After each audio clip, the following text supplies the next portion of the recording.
Le collagène. On me demande souvent, est-ce qu'il est utile de prendre du collagène après 40 ans? Eh bien, en tant que nutrithérapeute, je vous réponds à cette question. Alors, pourquoi prendre du collagène? Eh bien, la réponse pourrait être de dire que passé 25-30 ans, on a une perte de collagène de 1% par an. Ça veut dire que, arrivé à 80 ans, on a perdu presque 75% de son collagène. Il y a des activités physiques intenses, les UV, le manque de sommeil, le stress. Tous ces éléments vont faire que ça va accélérer la perte de collagène. Qu'est-ce que le collagène? Eh bien, c'est la protéine la plus abondante de votre corps. On en retrouve partout, au niveau des os, des tendons, du muscle cardiaque, de la peau. C'est pourquoi, quand il vient à manquer ce collagène, eh bien, on peut voir les signes physiques avec une peau moins ferme, plus de rides, des articulations qui vont commencer à rouiller, à faire un petit peu mal, et puis des cheveux, des ongles qui vont être un petit peu plus fragiles. Alors, il y a 28 types de collagène, mais principalement, les études se concentrent sur le collagène de type 1, qui va concerner plus la peau. C'est ce collagène qui est majoritaire au sein de votre corps. Et puis, on a le collagène de type 2, qui va concerner plutôt le cartilage qui entoure vos os pour que nous ayons des articulations qui soient souples, fluides et non douloureuses. Alors, où est-ce qu'on trouve ce collagène dans notre alimentation? Eh bien, uniquement dans les produits animaux. Les arêtes, la peau, du poisson, du poulet, le cartilage. Mais vous allez me dire pourquoi l'alimentation ne suffit pas? Eh bien, parce qu'à aujourd'hui, les bouillons d'os de nos grands-mères ne font plus partie de nos habitudes alimentaires.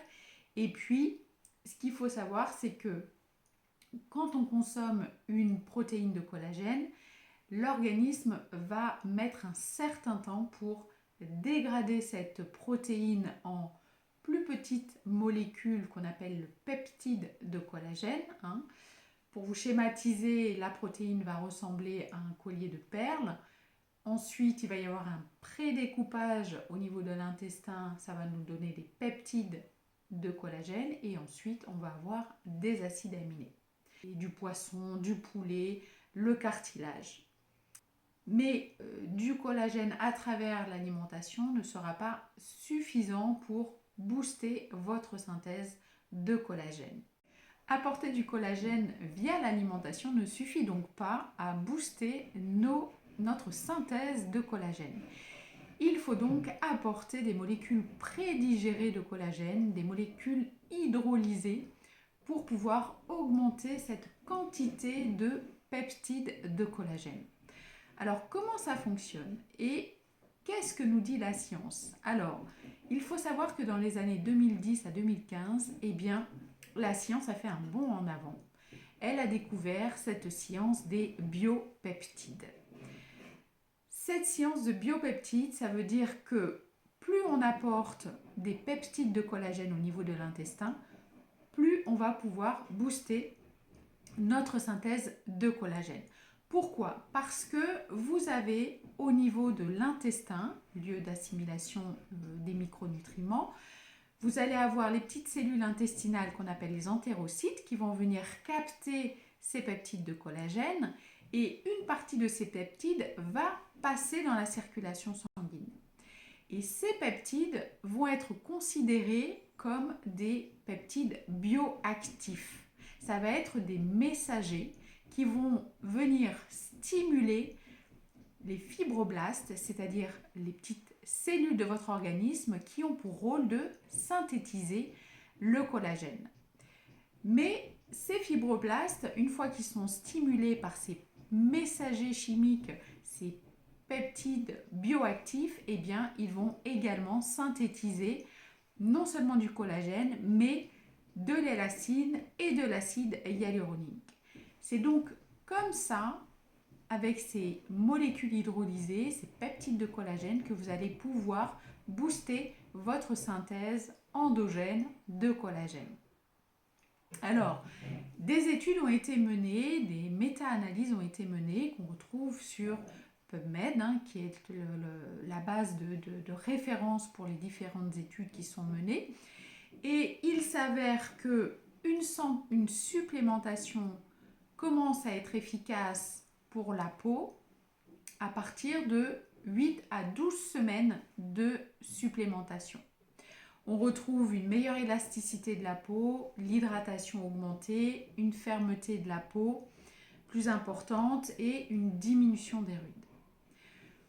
Pour le collagène de type 2, toutes les problématiques articulaires, d'arthrose légère à modérée, les études prouvent qu'on a des résultats avec une supplémentation de 12 à 24 semaines. Ça permet d'augmenter la mobilité chez les seniors. Ce qu'il faut voir, c'est que ces études, ces méta-analyses ont été faites sur des populations âgées et également sur des personnes qui avaient des symptômes. Donc sur le côté curatif, ça fonctionne, les études le prouvent. Sur le côté préventif, des longues études n'ont pas été menées. Par contre, ce qu'ils ont fait, c'est qu'ils ont extrapolé les résultats court terme sur du long terme. On a quand même des résultats positifs sur du préventif court terme. N'hésitez pas à me dire en commentaire si vous avez déjà pris des cures de collagène, si vous avez eu des résultats positifs ou négatifs. En tout cas, ce que je tenais à vous dire, c'est que vieillir, c'est normal, mais vieillir en forme, eh bien, ça se construit petit à petit. Voilà, portez-vous bien, je reste à votre écoute et je réponds à vos questions avec plaisir si vous en avez. À très vite.